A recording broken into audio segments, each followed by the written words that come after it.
Hello दोस्तों, तो स्वागत है आप सभी का हमारा यूट्यूब चैनल मिशन 2 पे। तो दोस्तों आज ये वीडियो उन लोगों के लिए है जो अभी क्लास 8 में है और 2023 में अपना बोर्ड एग्ज़ाम देंगे। उन सभी लोगों के लिए ये वीडियो काफ़ी इंपॉर्टेंट वीडियो है बच्चों। ठीक है, तो यदि आप क्लास 8 में हैं तो ये वीडियो को शुरू से लेकर अंत तक ज़रूर देखिएगा, या फिर आपके भाई बहन या छोटे भाई बहन अगर आप क्लास 8 में हैं तो ये वीडियो को शेयर उन सभी लोगों को ज़रूर कर दीजिएगा। ठीक है, क्योंकि ये वीडियो आप लोग के लिए काफ़ी इम्पॉर्टेंट होने वाली है जो अभी क्लास 8 में है।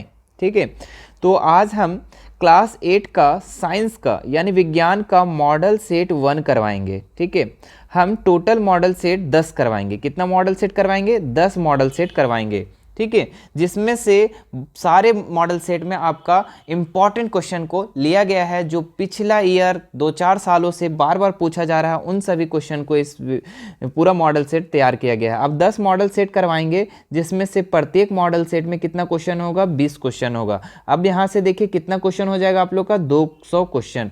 अब एक सब्जेक्ट का आप जिसमें से 20 क्वेश्चन ही पूछेगा। ठीक है, तो 200 क्वेश्चन अगर आप तैयारी कर लेते हैं तो 100% आपका यहाँ 100% मार्क्स आने वाला है।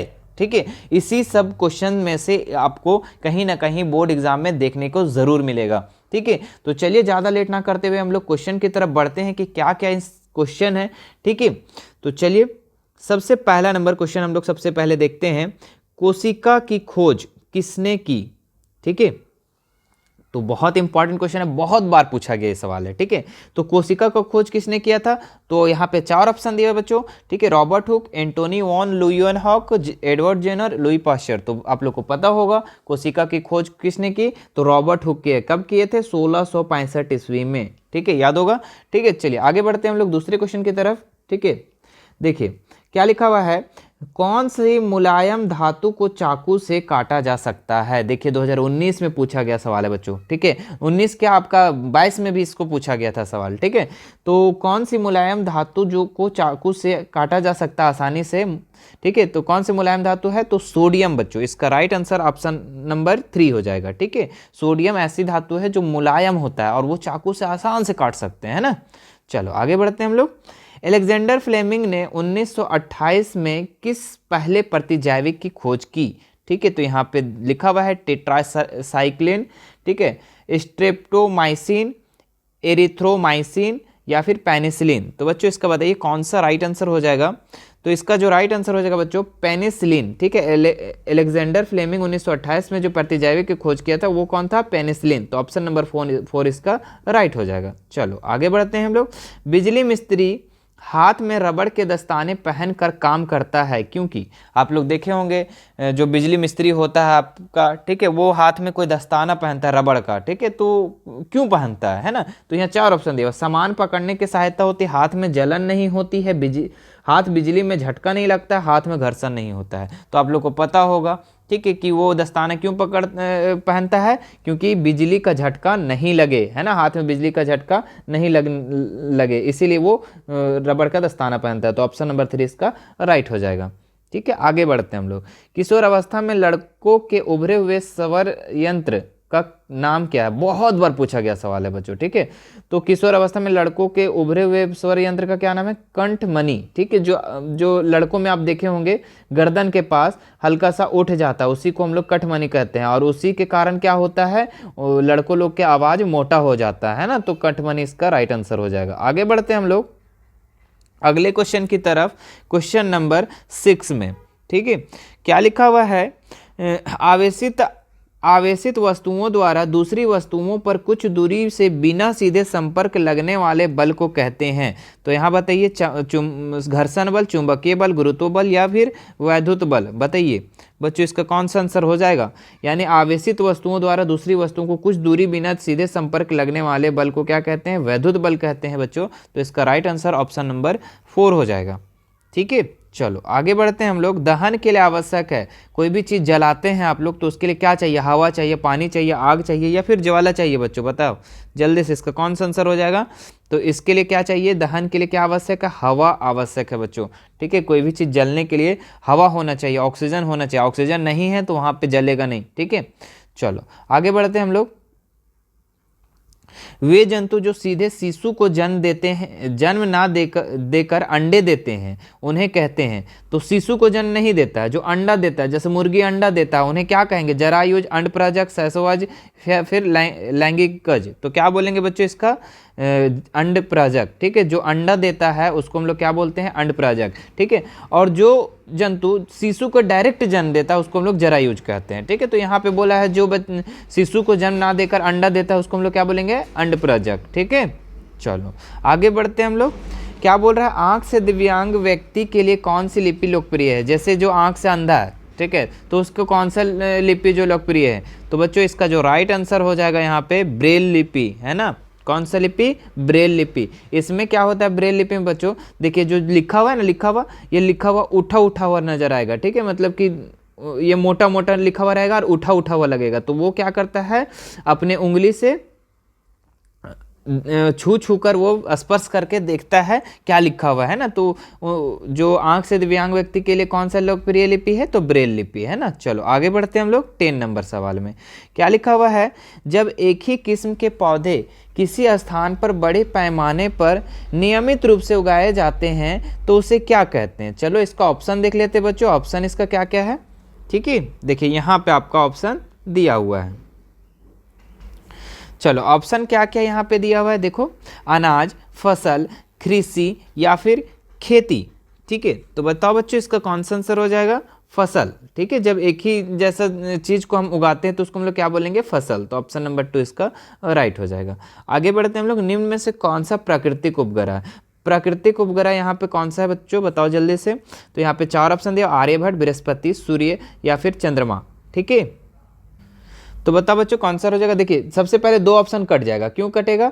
क्योंकि ये सब जो है ग्रह है, बृहस्पति और सूर्य क्या है? ग्रह है एक, है ना। तो ये तो कट गया ऑप्शन। अब बात आया आर्यभट्ट और चंद्रमा। प्राकृतिक उपग्रह बोला है, ठीक है, जो पहले से। तो चंद्रमा क्या है? प्राकृतिक उपग्रह। और आर्यभट्ट जो है ये मानव निर्मित उपग्रह है, मानव इसको खुद बनाया है आर्यभट्ट को। ठीक है, तो यहाँ बोल रहा है प्राकृतिक उपग्रह, तो कौन है? चंद्रमा। और बृहस्पति, सूर्य, ये सब तो आप लोगों को पता है कि ये उपग्रह है ना। ग्रह कितना? 8 है। ठीक है, तो पता ही होगा 8 का नाम। ठीक है, चलो आगे बढ़ते हैं हम लोग। पतरातू घाटी किस राज्य में है? ठीक है, तो आप लोग को पता है, आप झारखंड से हैं, तो झारखंड से हैं तो आप लोग को पता होना चाहिए पतरातू घाटी कहाँ है। ठीक है, तो ये झारखंड में है बच्चों पतरातू घाटी। ठीक है, जो एकदम पूरा टेढ़ा टेढ़ा ऐसा ऐसा ऐसा ऐसा ऐसा ऐसा पूरा रोड बना हुआ है ना, वहीं वही होता है पतरातू घाटी। चलो आगे बढ़ते हैं हम लोग। वहाँ पे डैम भी है, थोड़ा सा नज़दीक आएंगे उसका। तो आगे बढ़ते हैं हम लोग 13 नंबर सवाल में। क्या लिखा हुआ? वर्तमान दैनिक जीवन में लकड़ी की जगह हम किस चीज़ का उपयोग ज़्यादा कर रहे हैं? प्लास्टिक का, लोहा का, तांबा का, एल्युमिनियम का। तो बताओ बच्चों इसका कौन सा हो जाएगा? हम लोग देखो लकड़ी के जगह पर हम लोग ज़्यादा जो प्रयोग कर रहे हैं ना, उस किसका प्रयोग कर रहे हैं? प्लास्टिक का उपयोग कर रहे हैं हम लोग ज़्यादा अभी, है ना। वर्तमान समय में अभी हम लोग देखो प्लास्टिक का। क्यों? क्योंकि वो हल्का होता है, आसानी होता है ले जाने आने में, है ना। चलो आगे बढ़ते हैं हम लोग। ध्वनि कंपन की प्रति सेकंड संख्या आवृत्ति का मात्रक है, तो क्या है? आवृत्ति का मात्रक क्या है बच्चों? बताओ जल्दी से। तो हर्ट्ज है। ठीक है, तो इसका कौन सा ऑप्शन हो जाएगा? ऑप्शन नंबर 3 हो जाएगा। तो याद रखना आवृत्ति का एसआई मात्रक क्या है? हर्ट्ज है। ठीक है, आवेश कितने प्रकार के होते हैं बच्चों? तो आप लोग को पता होना चाहिए कितने प्रकार? 2 प्रकार, है ना, धन आवेश और ऋण आवेश, है ना। तो ऑप्शन नंबर इसका कौन सा हो जाएगा? दूसरा हो जाएगा। चलो आगे बढ़ते हैं हम लोग। इनमें से कौन सी विषैली गैस श्वास के द्वारा शरीर में पहुंचती है? नाइट्रोजन, ऑक्सीजन, कार्बन मोनोऑक्साइड या फिर कार्बन डाइऑक्साइड। तो बताओ हम लोग विषैली गैस जो श्वास के द्वारा, मतलब हम लोग सांस लेते हैं तो ऑक्सीजन तो लेते हैं, लेकिन साथ साथ में क्या हम लोग ले लेते हैं? Carbon monoxide. यही कारण क्या होता है? बहुत विषैला गैस है बच्चों, एकदम जहर है एक तरह से बोलो तो। ठीक है, तो ऑप्शन नंबर 3 इसका राइट हो जाएगा। सांस के द्वारा हम लोग इसको भी ले लेते हैं। बिरसा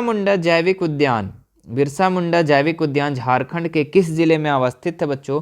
जल्दी से बताओ इसका कौन सा आंसर होगा? ठीक है, दुमका, पलामू, रांची या हजारीबाग। तो बच्चों इसका बताइए राइट आंसर कौन सा हो जाएगा? तो इसका राइट आंसर रांची हो जाएगा। ठीक है, बिरसा मुंडा जैविक उद्यान कहाँ स्थित है? झारखंड के रांची में। आपको पता है झारखंड की राजधानी रांची, है ना। चलो आगे बढ़ते हैं हम लोग। प्राकृतिक गैस में मुख्यतः क्या होता है? ठीक है। तो प्राकृतिक गैस में क्या होता है, ethane, methane, carbon dioxide, nitrogen. तो बताओ बच्चों इसका कौन सा आंसर हो जाएगा। प्राकृतिक गैस में जो होता है वो क्या होता है, मीथेन होता है। तो ऑप्शन नंबर 2 इसका राइट हो जाएगा। आगे देखते हैं, निम्न में से किस पौधे के पत्तों के रस का उपयोग मलेरिया और डेंगू का उपचार में किया जाता है। तो किस पौधे के पत्तों का रस, गिलोय, सिनकोना, धृतकुंवारी, सहजन। तो बताओ बच्चों इसका कौन सा आंसर हो जाएगा।